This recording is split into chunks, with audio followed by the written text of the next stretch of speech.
أعوذ بالله من الشيطان الرجيم بسم الله الرحمن الرحيم الله الله الله الله الله الله الله الله الله الله الله الله बिस्मिल्लाहिर्रहमानिर्रहीम। कबल साद एहतराम मौजूद सामईन, हल्का जिक्र इस वास्ते किए जाते हैं ताकि साडा मन जिहड़ा है, दिल जिहड़ा है, ये साफ हो जाए, अंदर साफ हो जाए, नूरानी हो जाए और साडी रूह ये जिस्म चो निकल के मुराकबात इस वास्ते कराए जाते हैं कि बातन च परवाज करदे होया कचहरी मुस्तफा सल्लल्लाहु अलैहि वसल्लम जावे और आप दी मदद ना हजूरी खुदा जल्ला शान हो जा के दीदारे मौला दी नेमत हासिल करे जिस मकसद वास्ते अल्लाह ने इंसानों को पैदा किया।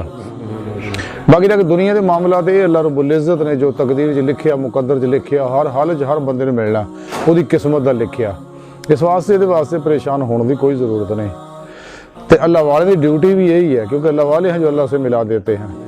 अल्लाह वाले की ड्यूटी यही है कि अल्लाह की तालीम देना, अल्लाह की दावत देना, अल्लाह की राह का मुसाफिर बना देना उन्होंने, ताकि हर आदमी तलाशे मौला च निकले। तो यही इंसानी जिंदगी का मकसद है। तो हुण असी जिक्र नफी इस बात करांगे, सारे दोस्त मिल के जिक्र करनगे, क्योंकि जब तक ला इलाहा दी नफी इल्ला दा इस बात हासिल नहीं हुंदा तो इंसान का राह जिहड़ा तरीका दा सीधा नहीं हुंदा। ला इलाहा दी नफी है जो तुसीं ला नाफ तो खिंच के अर्श आज़म तक ले जाने हैं और फिर सज्जे ले जाने उतों इल्ला ज़रब मारने हैं, ला लिखिया जाता है। इस तो मुराद है कि इतों लैके अर्श तक जो कुछ भी है सब की नफी करने असीं, अपनी ख्वाहिशात की भी, सारी दुनिया की भी, मखलूक की भी, शैतान की भी, इन्हां दे प्रोग्रामां की भी, तो मासो अल्लाह सब की नफी करने असीं। हाँ जी, इन्हां तो कोई उम्मीद किसी तरह की असीं नहीं रखते और ना इन्हां को डरने किसी तरह, ना इन्हें किसी प्रोग्राम पर अमल करने हैं।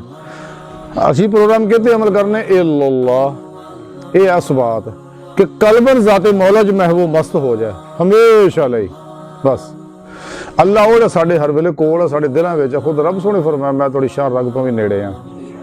यह इस बात फिर कल्बन इस गल च बंदा डट जाए, जम जाए, हर लम्हा चलते फिरते उठते बैठते जेड़े पिरो पेशवा जिक्र दसिया, जिक्र कलबी, दीगर जिक्र साढ़े सिलसिले में 6 जिक्र ने, जिस ज़ाहिर भी है, खफी भी है, तो मुराकबा 7वां ये कराए जाते हैं।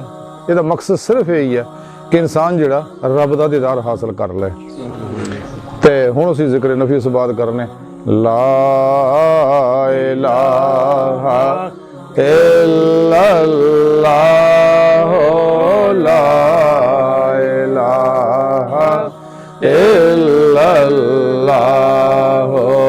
ला इलाहा इल्लल्लाह, ला इलाहा इल्लल्लाह,